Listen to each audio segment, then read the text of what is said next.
The book of Malachi, chapter 1, Malaki kapittel 1. beginning verse 6 all the way down to 10. Vi begynner fra vers 6 hele veien ned til vers 10. And you see, in verse 10 he says, Og du ser at han sier i vers 10, because they have brought blind animals for sacrifice, fordi de har brakt blinde dyr som offer, and they have brought deaf animals for sacrifice, og de har brakt døve dyr som offer, and they have brought animals that are lame to sacrifice before him. og de har tatt med dyr som er lamme for å ofre til han. He says, oh, how I wish that one of you would go and shut that door, Han sier, om bare noen av dere ville stenge tempeldørene, that I may not live to see them light up the useless fires before me.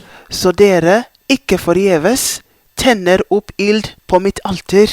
Now, every time the Lord speaks about useless fires that are lit before him, Nå, hver gang Herren taler om ubrukelige ilder som tennes foran han, it's a state of despair. det er en tilstand av fortvilelse. It's a state of frustration in the heart of God. Det er en tilstand av frustrasjon i Guds hjerte. Come the 26th of March, the year 2008, Den 26. mars 2008, the Lord comes again and speaks with me Herren kommer igjen og taler med meg about the house of the Lord. om Herrens hus. But this time, he shows me in a mighty vision of the Lord Men denne gangen så viser han meg i en mektig visjon av Herren. again, very, very preciously. Igjen på en veldig, veldig dyrebar måte. He shows me on the 26th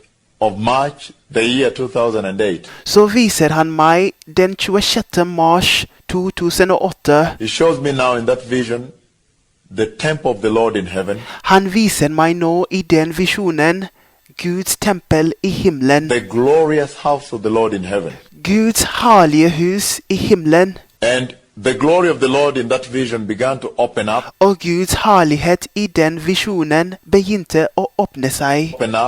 Åpne seg unveiling og avsløre and unenveloping the glorious temple of the Lord in heaven.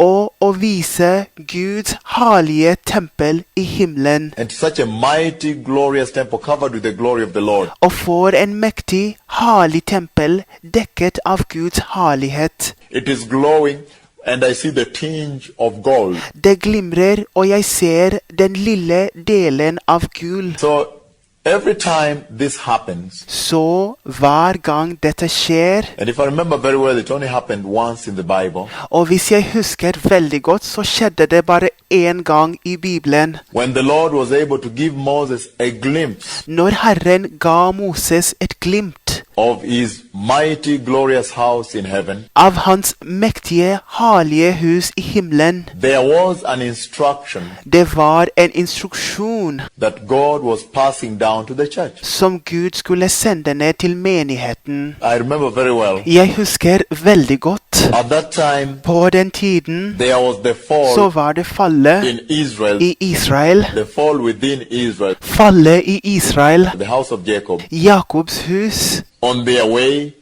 to the promised land. På vei til det lovende landet. And they had turned around. Og de hadde snudd seg. They had adorned and polished De hadde pyntet og pusset a very good and nice golden calf. en veldig bra og fin gyllen kalv. They had taken all their wealth and made a very golden calf De hadde tatt all sin rikdom og laget en veldig gyllen kalv.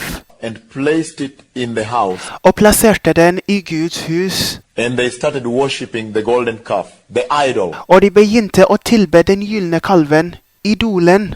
As this went on, Mens dette skjedde, Jehovah saw them from heaven Jehova så dem fra himmelen in a state i en tilstand that caused Jehovah now som gjorde Jehova nå to show Moses his house in heaven å vise Moses hans hus i himmelen, and to compel Moses og å befale Moses to ask him to tell them og be han om å fortelle dem to build for him one like that. og bygge han en som den, so he may take pleasure slik at han kan fylles av glede and come and dwell among them og komme og bo iblant dem and be Emmanuel to them. og være Immanuel for dem. I saw that happen in the Bible Jeg så at det skjedde i Bibelen, and began to relate it very closely to what the Lord was saying about the state of the house here. og begynte å relatere det veldig nært med det som Herren sa om tilstanden av Guds hus her. Now listen to me. Nå hør på meg. It is amazing to me Det er overraskende for meg that the Lord saw the golden calf being worshipped, at Herren så at de tilba den gylne kalven, idolatry in the house, idolatri i Guds hus, and he compels his servant prophet Moses, og han befaler sin tjener, profet Moses, telling the men of God to tell them to build one for him, forteller Guds mann og forteller dem å bygge han en, so he may remove them from their idolatry. så han kan ta dem ut av deres idolatri. Now, the main fall that has come into the house Nå, hovedfallet som har kommet inn i Guds hus, is actually the gospel of prosperity. er faktisk velstandsevangeliet. This very evil gospel that has come from the enemy. Dette veldig onde evangeliet som har kommet fra fienden. The gospel that is able to tell them Evangeliet som kan fortelle dem that look, at se, you can get away with the holiness of the Lord du kan slippe unna Guds helighet by preaching money, ved å forkynne om penger, by sowing a seed, ved å plante et frø, bring an envelope with money, ta med en konvolutt med penger writing a fat check, og skrive en fett sjekk. then God will not hold you accountable Og da skal Gud ikke holde deg ansvarlig on the most important benchmark, på det viktigste punktet, the most important requirement of the Lord, Guds mest viktige krav, that the church may be holy at menigheten skal være hellig and may walk in the holiness of the Lord. og skal gå i Guds hellighet. So the fall in the church came out of the golden calf Så fallet i menigheten kom ut av den gylne kalven, that has been raised in the house of the Lord today. som har blitt løftet opp i Guds hus i dag. They have raised up for themselves De har løftet opp for seg selv a golden calf. en gyllen kalv.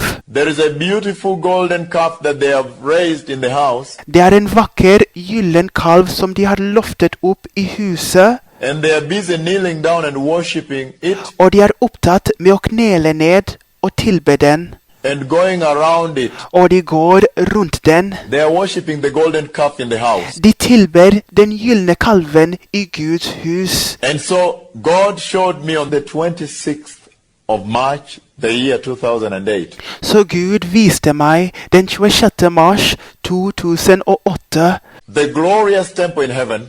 den herlige tempelen i himmelen. In other words, saying, go tell the four corners of the earth, Med andre ord, gå og fortell de 4 verdenshjørnene, the Church of Christ in the United States, Kristus menighet i USA, the Church of Christ in Central America, Kristus menighet i Sentral-Amerika and Canada, og Canada, in South America, i Sør-Amerika, Argentina, Argentina, Uruguay, Brazil, Uruguay, Brasil, Paraguay, Chile, Panama, Paraguay, Chile, Panama, Venezuela, name it. Venezuela, The Church of Christ in Australia, Kristus menighet i Australia and also New Zealand, og New Zealand også, the Church of Christ in Africa, all the way from Cairo to Johannesburg, Kristus menighet i Afrika hele veien fra Kairo til Johannesburg, the Church of Christ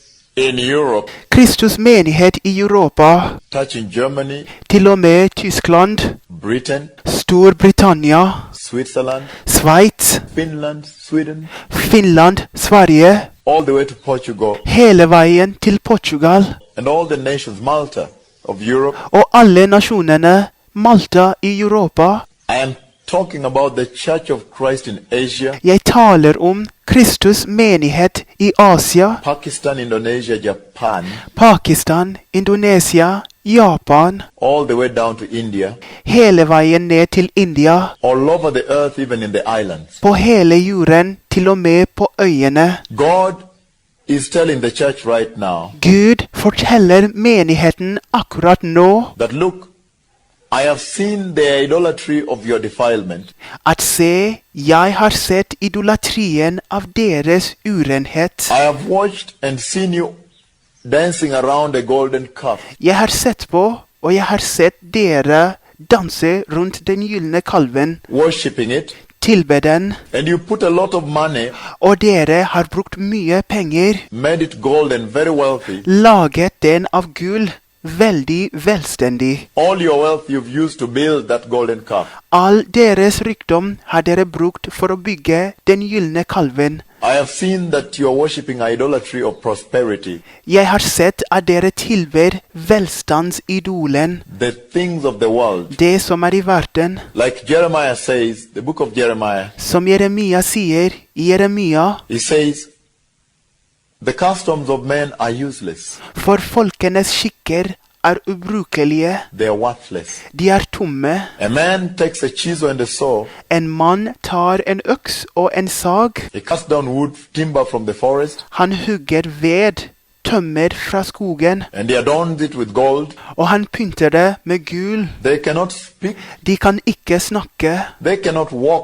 de kan ikke gå. Neither can they hear. Enten kan de høre, They are worthless. de er verdiløse, The idols of man. menneskehetens idoler. And so God has seen the idolatry of the present church, Så Gud har sett idolatrien av den nåværende menigheten, where they are preaching prosperity, der de forkynner velstand, and yet they are not worshiping God. og mens de ikke tilber Gud. In the house of the Lord, there is desolation and emptiness. I Herrens hus er det ødeleggelse og tomhet. Nobody is found. Ingen finnes. This desolation has brought in also homosexuality Denne ødeleggelsen har også brakt inn homofili in the house of the Lord. i Herrens hus. It is now something that finally the church is debating. Det er nå noe som menigheten endelig debatterer. It's debatable in church now. Det er diskutabelt i menigheten nå. The church cannot develop a very